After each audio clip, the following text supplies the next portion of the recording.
اب اپنی اپنی تاریخیں پڑھ کر کے ذرا دیکھو، آپ کی جماعت آپ کا امام، آپ کی جماعت آپ کا امام، آپ کی جماعت آپ کا امام، ذرا دیکھو کہ آپ کی تاریخ کہاں تک آپ کو لے کر کے جاتی ہے، کون سی ہجری تک، کون سی صدی تک، کون سی صدی تک لے کر کے جاتی ہے۔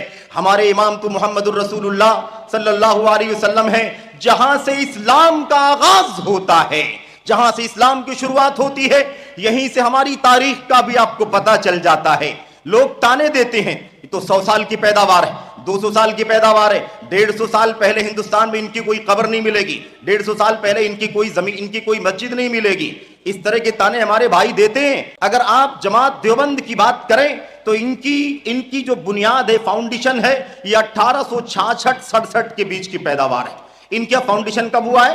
1866، یہ عیسوی جو آپ کی چل رہی ہے، اور 1280 وغیرہ کے آس پاس یا 90 کے آس پاس ان کی تاریخ ہے جب ان کا فاؤنڈیشن ہوا ہے، اور اسی کے آس پاس 11-12 سال کے فاصلے سے اس جماعت کا بھی وجود عمل میں آیا ہے، جنہیں بریلوی یا رضا خانی جماعت کے نام سے جانا جاتا ہے۔ جماعت اسلامی والے جو ہمارے بھائی ہیں، ان کی تاریخ کیا ہے؟ ان کی تاریخ یہ تو 1947-48 میں آزادی کے فوراً بعد وجود میں آئے ہیں۔ اہل حدیث کب سے ہیں؟ جب سے حدیث ہے۔ اہل حدیث کب سے ہیں؟ جب سے نبی ہے، جب سے نبی کریم صلی اللہ علیہ وسلم کی نبوت ہے، غار حرا میں آنے والی پہلی وحی، تب سے ہمارا وجود ہے۔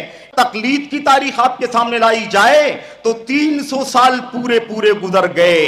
301-2 سال یعنی 4 صدی ہجری کا آغاز ہوا، تب جا کر کے ائمہ اربعہ کی تقلید کی فضا امت کے اندر قائم کی گئی، اور یہ کہا جانے لگا کہ اب اجتہاد کا دروازہ بند ہو چکا ہے، اب چاروں مسلک میں سے کسی نہ کسی مسلک کی تقلید کرنا ضروری ہے۔ تو آپ یہ بھی جان سکتے ہیں کہ تقلید کے اس شوشے کی عمر کتنی ہے، اس کی تاریخ کتنی ہے۔ رہی بات ائمہ اربعہ کی، تو آپ جان سکتے ہیں کہ پہلے امام کی پیدائش محمد الرسول اللہ صلی اللہ علیہ وسلم کی وفات کے 70 سال کے بعد ہوئی ہے۔